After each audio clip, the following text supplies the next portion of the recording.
There is a long history of people coming into the community saying, I want to tell your story, or I want to share your fabulous art, or whatever, and taking it away. It is absolutely fair for a First Nation community to not observe us as storytellers, but as story takers. Du sah noch nie Hufabdrücke wie dies. Der Reiter muss schneller gewesen sein. Die erzählen sie ja doch positiv und es gibt keinen Grund für die Indianer, das nicht mit Wohlwollen zu sehen. Some of the earliest forms of cultural appropriation took the form of novels written in the 17th and 18th centuries. Some of these novels appropriated indigenous legends and mythology, often confusing and obscuring it with the history or mythologies of other tribes. As these books popularized the Western genre, indigenous peoples were portrayed as backwards, villainous savages, standing in the way of the progress brought by the white heroes. Soon that mythology was scrapped or at least joined with a new one, that of the noble savage, often a simple-minded sidekick, or as the wise old mystic. Much of this mythology originated from American writer Henry Longfellow's 1855 poem, The Song of Hiawatha. Though criticized in his time for not being sufficiently racist or anti-indigenous enough, in reality his problem has turned out to be the reverse. Collecting a number of stories that he had heard from indigenous peoples, the poem combined legends from several different tribes with actual historical accounts and persons. For example, Daganoweda, the great peacemaker of the Haudenosaunee and co-founder of the Iroquois Confederacy, became a magician in Longfellow's story. Presenting indigenous peoples as these noble savages, the book lays the groundwork for the romanticized, idealized version of indigenous culture that is seen in later media. Other books in this genre and literature soon popularized this myth even further, not just in North America, but also overseas. In Germany, a series of books about a fictional Apache chief called Winnetou, who had adventures with his white blood brother while traveling the American West, became massively popular and a huge cultural phenomenon.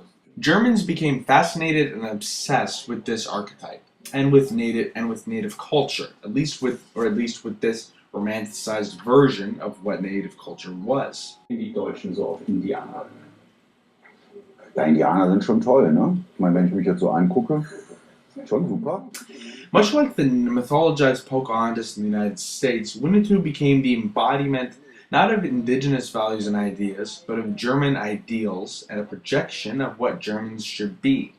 Adolf Hitler, a fan of the Winnetou books, used this fictionalized German idea of the noble Indian warrior to further his own propagandistic ends. In the Nazi period, the Indians, the Indianer, became sort of a projection sheet onto which some of the ideals that the Nazis wanted to push, for young boys mainly, were projected.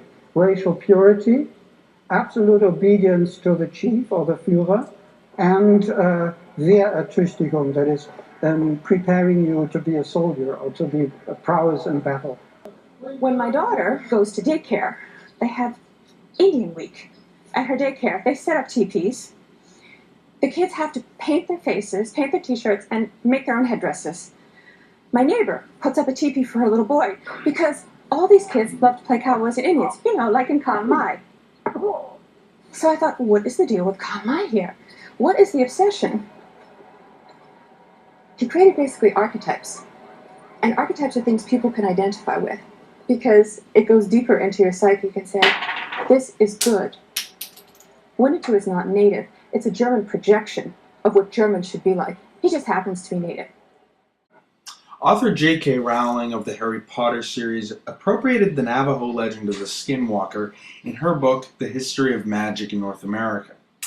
As an example of the Native American wizardry she explores in her book, as an expansion of the Harry Potter universe, with very little care or consideration to the legend, its proper cultural context, or its deeper meaning or place as part of the heritage of an entire group of people.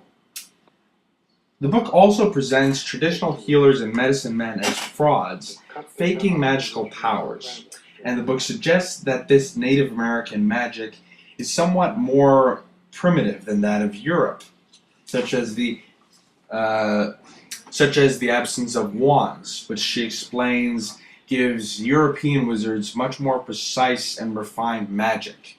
Clear extension of the noble savage myths first introduced centuries earlier.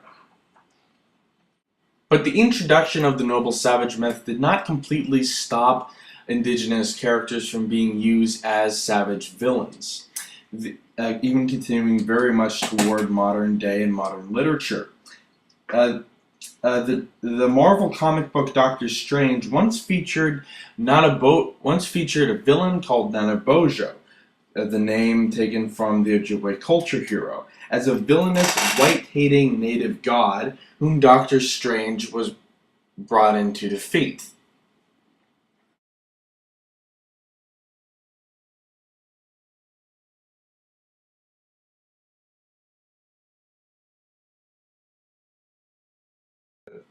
While many of these non-native writers often do very little to no research on the stories or culture which they are appropriated, while creating an indigenous character of his own, inspired by Cree mythology, Jeff Lemire, a non-indigenous writer with DC Comics, spent 6 months researching Cree culture and mythology, making many trips to Moose Factory First Nation in Northern Ontario, where he spent time talking with youth at local schools about what they would like to see in a character who represented them.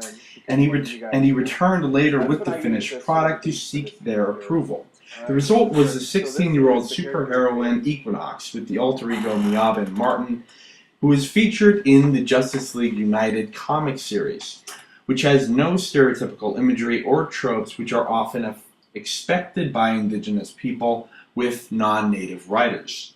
Lemire's work shows how writers can properly create and tell stories from other cultures that is good, respectful, and not seen as stealing from that culture for monetary gain, by doing the proper due diligence, hard work, and receiving consent and approval from his subject matter.